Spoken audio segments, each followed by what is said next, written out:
আলহামদুলিল্লাহ, আলহামদুলিল্লাহ ওয়াসসালাতু ওয়াসসালামু আলা রাসূলিল্লাহ ওয়া আলা আলিহি ওয়া সাহবিহি আজমাইন। আম্মা বাদ। আসসালামু আলাইকুম ওয়া রাহমাতুল্লাহি ওয়া বারাকাতুহু। সম্মানিত দর্শক শ্রোতা বন্ধুগণ, আশা করি আপনারা সবাই ভালো আছেন এবং রমাদান সঠিক সুন্দরভাবেই আপনাদের অতিবাহিত হচ্ছে। আজ আমি আপনাদের সামনে একটি হাদিস বর্ণনা করব। একটু লম্বা হলেও মনোযোগ সহকারে শুনবেন আশা করি। হাদিসটি হলো আবু হুরায়রা রাদিয়াল্লাহু আনহু থেকে বর্ণিত। তিনি বলেন, রাসূলুল্লাহ সাল্লাল্লাহু আলাইহি ওয়াসাল্লাম বলেন, যার বাংলা অর্থ হলো এই যে যেদিন আল্লাহর ছায়া ছাড়া আর কোনো ছায়া থাকবে না, সেদিন 7 শ্রেণীর লোককে আল্লাহ রাব্বুল আলামিন তার ছায়ায় স্থান দিবেন। তার প্রথম ব্যক্তি হলো ন্যায় বিচারক ইমাম বা নেতা। দ্বিতীয়জন হলো সেই ব্যক্তি যে তার যৌবনকাল ইবাদতে ব্যয় করল। তৃতীয় নাম্বার হলো যে ব্যক্তি তার অন্তরকে মসজিদের সাথে লটকানো রাখলো আর কি। আর এর পরেরটি হলো সেই দুই ব্যক্তি যারা আল্লাহর জন্যই ভালোবাসা স্থাপন করে এবং আল্লাহর জন্য তা ত্যাগ করে।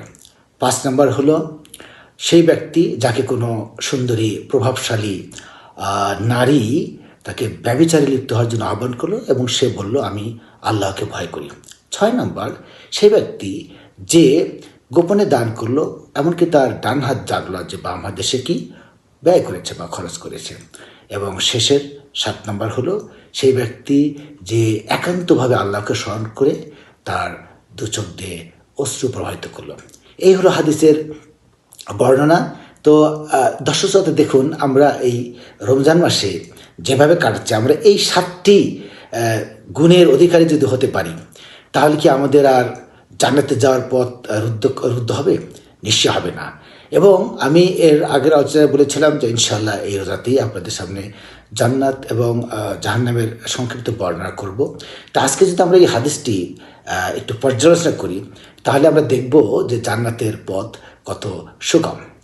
আল্লাহর ছায়া এটা কোথায়? এরা কিয়ামতের দিন যখন আল্লাহর আরশের ছায়া থাকবে, আপনারা জানেন যে সেই সময় যে কি কঠিন একটি মুহূর্তগুলো যাবে, যার বর্ণনা বিভিন্ন জায়গায় এসছে।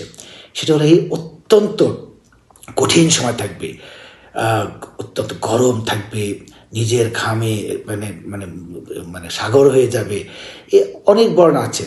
তো সেই সময় তো আল্লাহর ছায়া যে কি একটা বড় ধরনের একটা নিয়ামত, তার বলেই শেষ করা যাবে না। আমরা যদি উদাহরণস্বরূপ বলি যে আমরা কখনো কোনো গণজমায়েতে বা স্টেডিয়ামে দেখা যায় ভিআইপির জন্য কিছু গ্যালারি থাকে, সেখানে শেড থাকে, সবাইকে সেখানে যেতে পারে, সেখানে তারা স্থান পায়। যারা ভিআইপি যারা কর্তৃপক্ষ তারা এখানে থাকেন, আমন্ত্রিত অতিথি, কোচ, ম্যানেজার তারা। তো এটা তো দুনিয়াবি কথা আমরা উদাহরণ দিয়ে বললাম। তাহলে যদি আমরা সেই দিন যে কি দিন থাকবে, তাহলে এই 7টি মানুষ, প্রথমটি হলো ন্যায় বিচারক ইমাম বা নেতা। এরা আসলে বিচারক, কাজী, এলাকার স্থানীয় নেতা, তাদের কথা বলা হয়েছে, যারা ন্যায় বিচার স্থাপন করে, বায়াসড হয় না, নেপোটিজমের আশ্রয় নেয় না, তারা পুরস্কৃত হবে সেদিন, ছায়াতে আশ্রয় করবেন। এরপরে তিনি যে যার অন্তর মসজিদের সাথে লটকানো থাকবে, মানে জামাতে নামাজ পড়ে নিয়মিত সে মসজিদমুখী থাকবে, নামাজ পড়ে কিন্তু সে মসজিদ যায় না, তাহলে হলো না। আর যুবকদের ইবাদত আল্লাহ কবুল করেন। সেই যুবক যে তার যৌবনকাল ইবাদতে নিজেকে রপ্ত রেখেছিল। এরপরে আল্লাহর হস্তে ভালোবাসা, আল্লাহর হস্তে ত্যাগ করা। ভালোবাসা হবে আল্লাহর হস্তে, কোনো পার্থিব কোনো কারণে না। এবং ত্যাগ করতে হবে, যদি সেরকম না হয় তাহলে ত্যাগ করতে হবে। যদি ক্ষতি সময় থাকে, সে যদি কোনো বদ সংস্পর্শে থাকে, তাহলে তাকে ত্যাগ করতে হবে আল্লাহর ভয়। এরপরে এসছে যে কোনো নারী, কতভাবে আমরা অ্যালিউড হই, তাই না? কত ধরনের কি হানি ট্র্যাপ, কত কি থাকে না, সেখানে আল্লাহর কথা বলতে হবে যে না, আমি আল্লাহকে ভয় করি, আমি এসব কাজে লিপ্ত হতে পারবো না। বিশেষ করে তো রোজার সময় তো আরও বেশি, সবসময় তো রোজার সময় তো আমরা এগুলা সবসময় আল্লাহর ভয়ে আমরা ভীত থাকবো আর কি। আরেকটা হলো কি, যে এমনভাবে দান করতে হবে গোপনে। আমি দান করলে আমার মাইক দিয়ে ঘোষণা করলাম যে আমি দান করলাম, কাল এত টাকা দিলাম। কোনো দান আছেই জাহির করা যাবে, অন্যকে উৎসাহিত করার জন্য দানে জাহির করতে হবে, তবে বেশিরভাগ সময় দান করতে হবে গোপনে, নিভৃতে। এরপরে যেটা হলো, যেটা আমার বক্তব্যের মূল বিষয়, সেটা হলো গিয়ে এই রোজার সাথে রিলেটেড, যে এমনভাবে আল্লাহকে স্মরণ করতে হবে, এমনভাবে আল্লাহর কাছে মাপ চেতে হবে, এমনভাবে আল্লাহকে ডাকতে হবে যে ডাকের আল্লাহকে পাওয়ার জন্য চোখ দিয়ে পানি পড়ে। চোখ দিয়ে পানি পড়ে কখন? যখন মন নরম হয়, দিল নরম হয়, আল্লাহকে চেনা যায় যে আমি কোন শক্তি, কোন সত্তার কাছে আমি আমি মাপ চাচ্ছি, তাকে স্মরণ করছি, যার স্মরণে চোখে পানি আসবে। চোখে পানি আসা কি চারটেখানি কথা?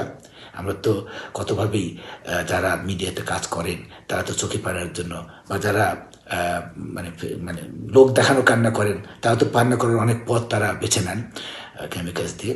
তো আমি আশা করব যে আমাদের আজকের এই আলোচনায়, বিশেষ করে যে শেষের যে কথাটা, আমরা আল্লাহকে এই যে এখন তো শেষ 10 দিন চলছে, লাইলাতুল কদর পাওয়ার একটা মওকা, তাহলে কি না আমরা যদি কেঁদে কেঁদে আল্লাহকে চাই, আল্লাহ তো গফুর রাহিম, আল্লাহ মাফকারী, আল্লাহ মাফ করেন, ক্ষমাকারী। কাজে আমরা ডুকরে ডুকরে কেঁদে, গোপনে নিভৃতে কেঁদে আমরা আল্লাহর কাছে মাপ চাবো। আমরা যখন মসজিদে ইমামের নেতৃত্বে যখন আমরা কান্নাকাটি করবো, বিশেষ করে ভেতরের শেষ যে এতে দণ্ডমান অবস্থা যে মোনাজাত করা হয়, তখন তো কান্নাকাটি আমরা করি। আরেকটা হলো গিয়ে আমরা যখন নিভৃতে একা একা আল্লাহর কাছে হাত তুলে দোয়া করবো, তখন যেন আমরা বুক ভাসি অশ্রু ফেলে আল্লাহর কাছে মাপ চাই। আল্লাহ যেন আমাদেরকে কবুল করেন। আল্লাহ যেন আমাদেরকে এই শেষ 10 দিন, বিশেষ শেষ 10 দিন আমাদেরকে যেন প্রত্যেকটা রাত, প্রত্যেকটা মুহূর্ত যেন আল্লাহ ভিতরে পড়ে আল্লাহর ক্ষমা অর্জনকারীদের অন্তর্ভুক্ত করেন, সেই আশা রেখি এখনকার মতো শেষ করছি, আজকের মতো শেষ করছি। আবার অন্য দিন অন্য কোনো বিষয় নিয়ে আপনার সাথে উপস্থিত হবো ইনশাআল্লাহ বিদিনিল্লাহ। ততক্ষণ পর্যন্ত আমরা আল্লাহর মধ্যে ভালো থাকি, সুস্থ থাকি। ও আরকু দাওয়ানা আলহামদুলিল্লাহ রাব্বিল আলামিন, ওয়াসসালাতু ওয়াসসালামু আলা রাসূলিল্লাহ।